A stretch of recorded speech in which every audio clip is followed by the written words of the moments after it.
Bienvenue sur Une Semence, un Espoir, le mouvement qui regroupe des personnes d'action qui veulent apporter une contribution pour le développement de l'Afrique. Donc si tu te sens concerné, abonne-toi.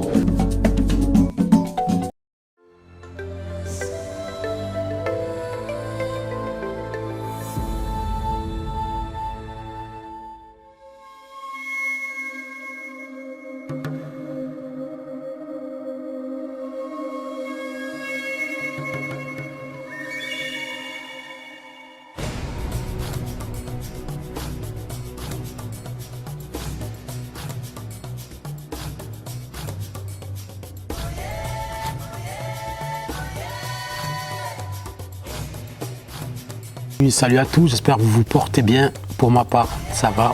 Je suis de retour dans le pays du froid. Je suis en Suisse.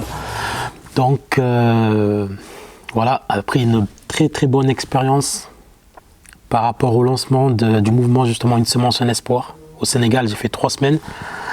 Donc voilà, il y a une question qui m'est revenue assez souvent. C'est par rapport à l'argent, au nerf de la guerre. Les gens voulaient comprendre un peu plus comment on fonctionnait, donc je vais expliquer le modèle économique. Il est plutôt simple, il est inspiré de la tontine. Et donc voilà, on a financé 12 projets en même temps, à hauteur de 50 000 francs CFA. Chacune en fait, des personnes, une fois qu'elle a lancé son activité, devra rendre en fait 5 000 francs CFA par semaine, ce qui fera qu'on doit récupérer 60 000 francs CFA. Et il y a 50 000 qui repart de nouveau pour financer une nouvelle personne. Et 10 000 pour la gestion de l'équipe par rapport aux déplacements, aux frais de communication et autres. Donc voilà, c'est un principe qui permet justement de s'autofinancer. Donc on a commencé avec 12 projets. Aujourd'hui, on en est déjà à 15 parce que ça fait 3 semaines. Les 3 semaines, les remboursements se sont faits impeccables. Donc c'est vraiment un principe qui est fondé sur la solidarité, sur la confiance et sur le fait que, tant que les personnes qui ont été financées sont solidaires et respectueuses de leurs engagements, ça va s'autofinancer et ça va permettre encore à d'autres femmes d'être financées. Donc, quoi que j'ai dit d'autres femmes, mais on pourra peut-être faire des hommes par la suite. Mais pour l'instant, c'est vrai qu'on a financé 12 femmes. C'était pas forcément un choix. Ils étaient majoritaires aussi par rapport aux demandeurs.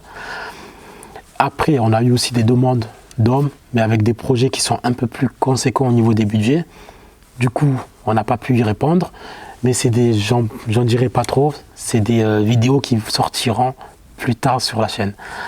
Donc, j'espère juste que ça a été assez clair. Si jamais vous avez des questions, n'hésitez pas à poser des commentaires. Je vous répondrai pour éclaircir le point. Donc voilà, 12 financements, 5 000 de remboursement par semaine pour chacun d'eux, qui permet de financer une nouvelle personne. Donc voilà, donc Une Semence, un Espoir ne récupère rien du tout. Et en même temps, j'en profite peut-être pour vous dire que vous pouvez trouver en description une cagnotte si jamais vous voulez y participer. Ou sinon, il y a une autre façon d'y participer. C'est également pour ceux qui vivent en Suisse et qui ont certainement besoin d'assurance obligatoire de me contacter. Voilà, je fais du conseil en assurance. Et voilà, à chaque contrat d'assurance, on finance une entreprise.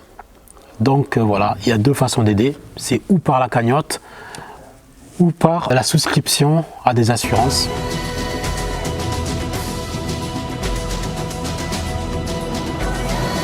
Voilà, je vais faire une petite vidéo pour vous expliquer le concept de manière générale. Je pense qu'Une Semence, un Espoir, vous avez compris, c'est un mouvement qui permet justement à créer une synergie entre la diaspora et les amoureux de l'Afrique avec le continent. En fait, le premier volet, c'est des financements de projets. On a choisi de le faire dans les villages parce qu'on laisse les capitales aux hommes politiques. On ne vous fait pas la bagarre. Nous, on va travailler dans l'arrière du pays, là où il y a souvent des gens qui sont oubliés. Donc voilà. Il y a 2 émissions, comme vous avez pu le remarquer.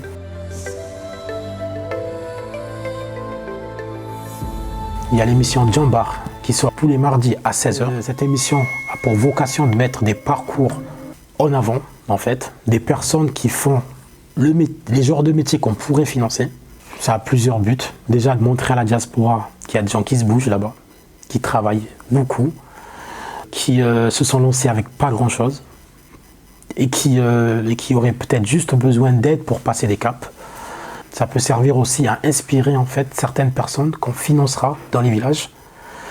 C'est pour ça qu'on a tourné l'entièreté des djambars dans les grandes villes, notamment à Dakar.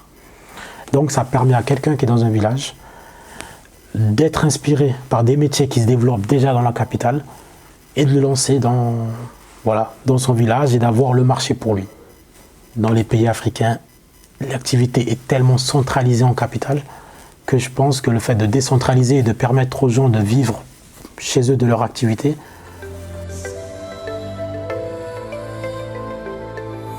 et la deuxième émission, elle s'appelle Impact.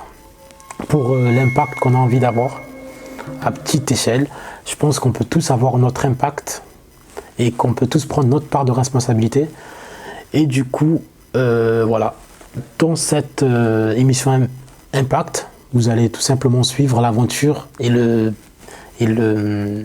l'aventure et la mission qu'on s'est fixée de créer 100 emplois en 1 an. Actuellement, je suis de retour déjà en Suisse. On en a déjà fait 12. Donc on est à 12 sur 100. Ça avance. En 15 jours, je pense que c'est pas mal. Après, c'est à vous de me dire en commentaire. Et donc voilà.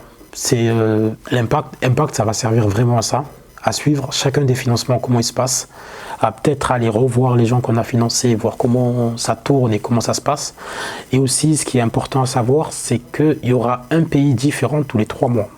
On a commencé avec le Sénégal, pour moi c'était plus simple. Le prochain pays, je pense que ça sera la Côte d'Ivoire.